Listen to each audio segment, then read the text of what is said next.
Nous, on va soutenir les contes avec Quentin ce matin, n'est-ce pas?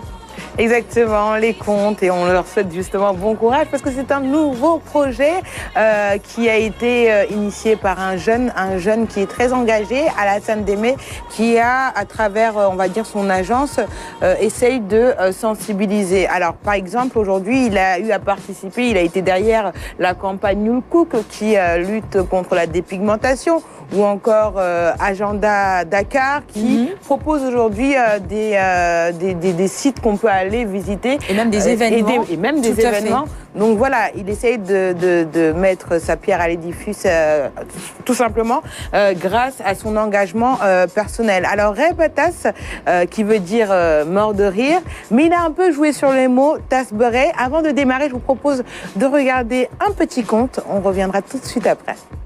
bii nag benn dof la woon bu yendoo konte 45 45 45 45 45 45 45 45 45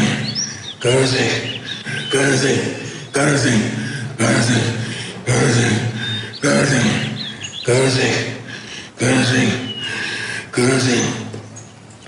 45 45 45 Salam alaikum, grand nga def ça va bien depuis ça maa leen dégg nga 45 là depuis le matin là looy compter noonu.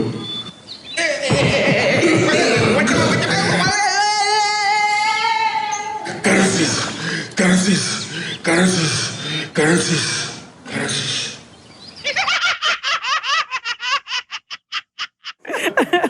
Alors, pour un peu raconter l'histoire en français, il s'agit d'un fou qui comptait, qui passait ses journées à compter, et un jeune qui est venu lui demander pourquoi vous vous limitez à 45, donc il a sûrement dû comprendre pourquoi. Alors, la morale qui se cache derrière ça, c'est tout simplement, il faut éviter dans certaines situations d'être trop curieux. Voilà, alors, au-delà de ça, aujourd'hui, il a voulu mettre en exergue, on va dire, Alioune Badara Kane. Je sais que la chronique, je l'ai pensée pour toi. Merci. Donc voilà, et parce que c'est un grand mec, il raconte beaucoup de contes en off. Et donc voilà, aujourd'hui, ce qu'il a voulu, c'est d'ailleurs revisiter les contes de chez nous, ce qu'on appelle les métiers. Alors avant ces nouvelles technologies, je vais vous dire que on était souvent entre amis les vendredis, samedis autour d'un café, autour d'un lait. On racontait des contes. La première personne, par exemple, qui dormait, on lui faisait ce qu'on appelle la mèche, c'est-à-dire qu'on essayait de le réveiller de façon assez méchante entre nous. Et donc voilà, à travers cela, il a voulu ramener tout cela, ces histoires, ces contes, ces moralités qui se cachent derrière. Et donc, il a eu à faire des vidéos en 2D de qualité pour permettre justement à cette nouvelle génération de se familiariser avec ces contes-là. Mais avant de continuer, je vous propose de suivre un deuxième conte.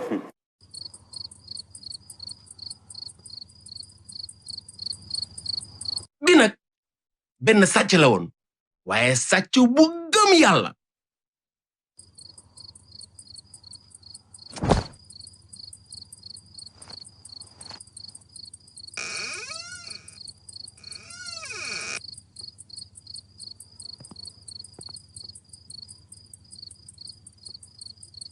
waaye yow yaa rien.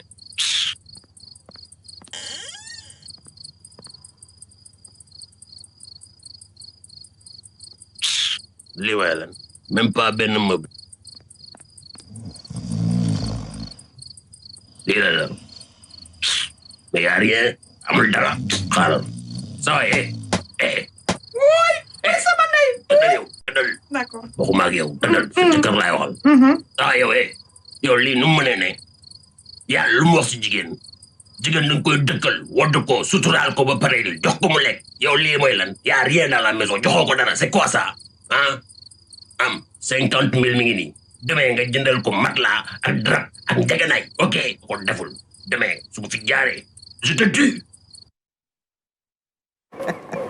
Elle est pas mal celle-là aussi. Elle est pas mal. Finalement, c'est le voleur qui donne 50 000, c'est ça? Exactement. En promettant de revenir le lendemain, quoi, faut voir. Exactement. Et on va savoir ce qu'il va retrouver et ce qu'il va prendre le lendemain.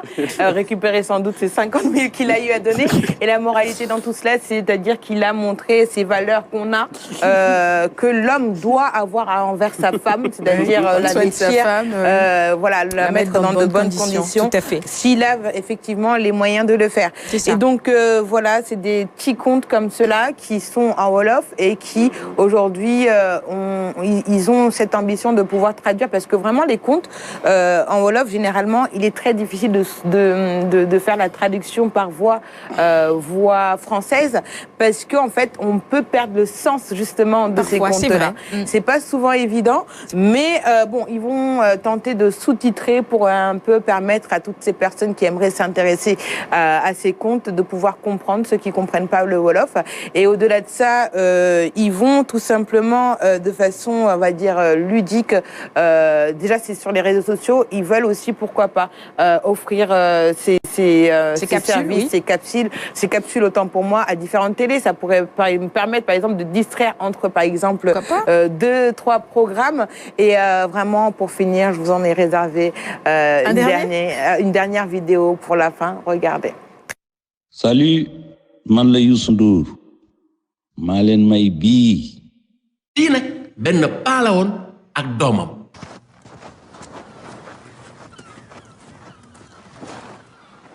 papa xoolal bato bi bato bee.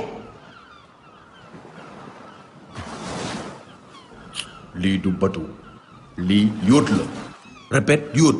yóot li yóot la papa nu ñuy bindee yóot. yóot non dama juum bateau la bateau. Alors, pour un peu traduire, Sarah, c'est effectivement un enfant et son papa. Et donc, l'enfant voit un bateau, il demande à son papa, voilà, c'est un bateau au large, et son papa qui lui répond que c'est pas un bateau, c'est un yacht.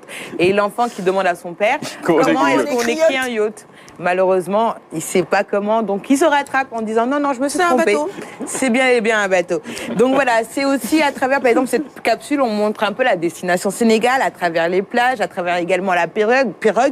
Et donc voilà, ces vieilles traditions aujourd'hui, vieilles traditions pas si vieilles que ça, parce que moi, étant jeune, j'ai eu à bénéficier de cette tradition-là.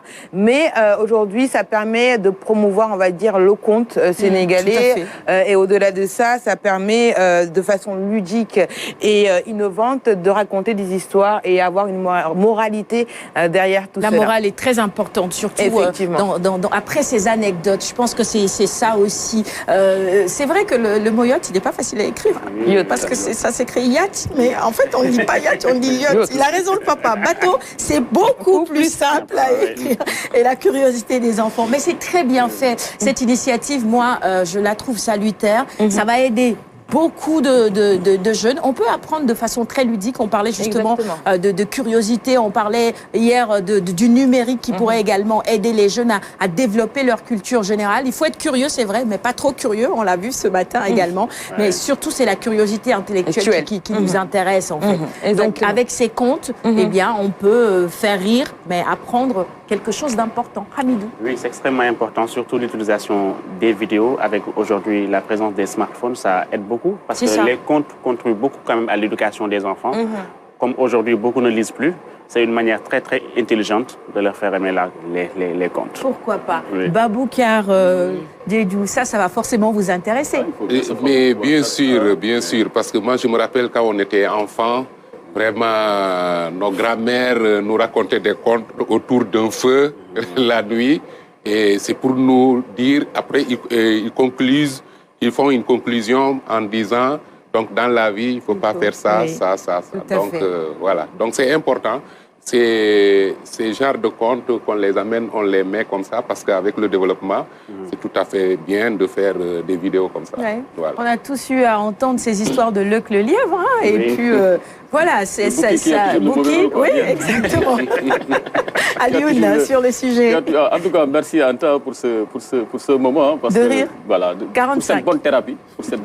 Hein, c'est vraiment une thérapie qui allie l'utile à l'agréable. Voilà, vous riez et puis voilà, cela vous permet de surmonter le stress, les difficultés du quotidien. Et je crois que vraiment, c'est bien. Hein.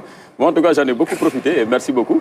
Et je crois que aussi les télévisions voilà, de la place devraient peut-être accompagner ce genre d'initiative aussi dans le cadre d'un partenariat mûrement réfléchi, intelligent, où chacun voilà, trouverait peut-être son compte.